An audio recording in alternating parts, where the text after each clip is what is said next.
The question is, let f n to n be a function defined as fx is equal to 4x square plus 12x plus 15. Show that f n to s is invertible, where s is the range of f. Find the inverse of f and hence find f inverse 31 and f inverse 87. वो हमें given क्या है कि f जो है वो n to n एक function है, right, defined by f x is equal to f x square plus 12x plus 15,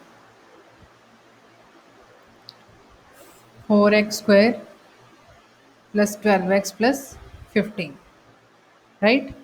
तो हमें पहले तो ये शो करना है कि इन्वर्टिबल है। तो इन कोई फंक्शन इन्वर्टिबल कब होता है, जब वो फंक्शन हमारे पास वन वन और ऑन टू, अगर ये दोनों ही कंडीशन को सेटिस्फाई करता है तो फंक्शन हमारे पास क्या होगा, इन्वर्टिबल होगा। तो पहले हम शो करेंगे कि ये फंक्शन क्या है, वन वन है।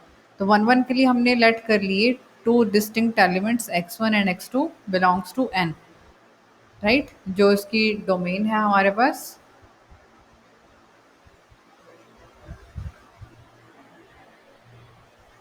Right, x1 x2 belongs to n, जो हमारी इसकी डोमेन है उसमें से हमने टू डिस्टिंक्ट एलिमेंट सपोज कर लिए such that f of x1 is equal to f of x2।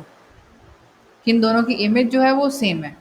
जब हमने यहाँ पुट किया 12x1 plus 15 is equals to 4x2 square 12x2 plus 15, 15 15 cancel out, 4x1 square plus 12x1 minus 4x2 square minus 12x2 is equals to 0। तो यहाँ से देखो 4x1 square minus 4x2 square से 4 common आ जाएगा, x1 square minus x2 square, और इन दोनों से हमारे पास 12 कॉमन आ जाएगा, x1 माइनस x2। अब पूरी इक्वेशन से हमारे पास 4x1 माइनस x2 कॉमन आ रहा है, तो यहाँ हमारे पास x1 प्लस x2 बचेगा और यहाँ से 3। अब देखो ये तो ज़ीरो हो नहीं सकता क्योंकि x1 x2 दोनों नेचुरल नंबर हैं और 3 भी नेचुरल नंबर हैं, तो नेचुरल नंबर का सम कभी भी ज़ीरो तो हो नहीं सकता। तो मीन्स हमारे पास जो x1 माइनस x2 है वही इक्वल्स टू 0 है। इट मीन्स x1 और x2 क्या है, इक्वल हैं। मीन्स अगर मैंने 2 डिस्टिंक्ट एलिमेंट लिए थे, उनकी इमेज मैंने सेम सपोज की थी, बट एंड में क्या हुआ, अगर उनकी इमेज सेम है तो वो एलिमेंट सेम ही थे, वो सेम एलिमेंट ही थे, तभी उनकी इमेज जो है वो इक्वल थी। ठीक है, तो इसलिए हमारे पास ये फंक्शन क्या है, वन वन है। Therefore f is one one. अब ऑन टू के लिए हम क्या करेंगे, हमें क्या शो करना है कि रेंज के हर एक एलिमेंट के लिए कोड डोमेन में हमारे पास उसकी प्री इमेज जो है वो एग्जिस्ट करनी चाहिए। ठीक है, कोड डोमेन के हर एक एलिमेंट की प्री इमेज होनी चाहिए। अब देखो यहाँ पर जो इसने फंक्शन डिफाइन किया, show that f N to S is invertible, यानी कि जो फंक्शन एन टू एस है वो इन्वर्टिबल है, और एस इसने बता दिया हमें कि एस क्या है, रेंज है। ठीक है, एफ की रेंज उसने दे दी है। जब उसने रेंज दे दी है तो इट मीन्स हमारे पास वही वैल्यूज़ हैं इसकी कोड डोमेन में, यानी कि कोड डोमेन और रेंज यहाँ पर इक्वल हो चुकी हैं। वही वैल्यूज़ हैं जिनकी प्री इमेज है, यानी कि हर एक एलिमेंट की कोई ना कोई प्री इमेज है। तो इसलिए फंक्शन हमारा ऑन टू है, इसमें मैं कुछ भी प्रूव करके दिखाने की ज़रूरत नहीं रहेगी। ठीक है, तो यहाँ पर हम क्या लिखेंगे, it is given that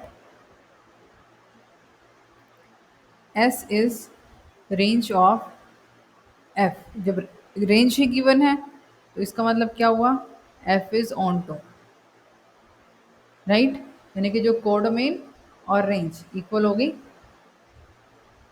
codomain is equal to range, तो इसलिए हमारे पास फंक्शन क्या हो गया, ऑन टू हो गया। तो वन वन ऑन टू है तो this implies F is invertible.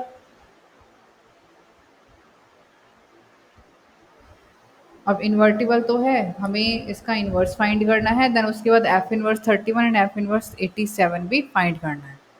तो अब हम इसका इन्वर्स फाइंड करते हैं।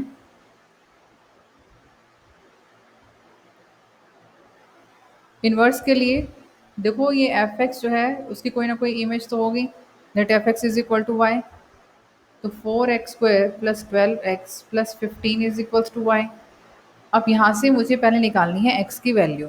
ठीक है, x की वैल्यू निकालने के लिए आप क्या कर सकते हो, या तो आप यहाँ से परफेक्ट स्क्वायर के अकॉर्डिंग स्टार्ट करो, या फिर आप y को लेफ्ट साइड पे लेके आओ और क्वाड्रेटिक इक्वेशन बन जाएगी ये इन टर्म्स ऑफ x, और फिर वहाँ से क्वाड्रेटिक फॉर्मूला अप्लाई करके हम x की वैल्यू फाइंड करेंगे। ठीक है, लेकिन जो हमारा मेथड है कंप्लीटिंग द स्क्वायर्स, उससे ये इजी रहेगा। तो देखो ये जो 4x² है वो 2x² हो सकता है।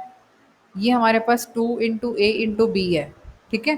तो 2 इंटू यहाँ पे 12 है, ये हमारा 4x है, तो 4 2 जा 8, ए हमारा 2x है, 2 2 जा 4, 4 3 जा 12, यानी कि जो b है हमारा वो 3 आएगा। तो मुझे क्या चाहिए, 3 का स्क्वायर चाहिए, और -3² plus 15 is equals to y। तो 2x प्लस 3 होल स्क्वायर, यहाँ पे है माइनस का 9 प्लस का 15, तो प्लस के बचेंगे हमारे पास 6 इज इक्वल्स टू y। तो 2x plus 3 square is equals to y minus 6। 2x plus 3 is equal to under the root y minus 6। 2x is equal to under the root y minus 6 minus 3 and x is equal to under root y minus 6 minus 3 upon 2। तो x की हमारे पास ये value आ चुकी हैं। अब हमें ये पता है कि जो फंक्शन था वो इन्वर्टिबल है, सिंस f(x) इज इन्वर्टिबल। तो इसका मतलब अगर f(x) इज इक्वल टू मैंने y लिया था, तो means f inverse y, f को हम इधर ले आए, f inverse y will be equal to x। तो means f inverse y is equal to x, x की वैल्यू हमने फाइंड की थी अभी, ये y minus of 6 minus 3 upon 2, तो ये हमारा उसका क्या होगा, इनवर्स होगा, ठीक है। तो दस हमारे पास जो फंक्शन है, दस the inverse function F inverse S to n, ठीक है, जो रेंज है वो डोमेन बन जाएगी,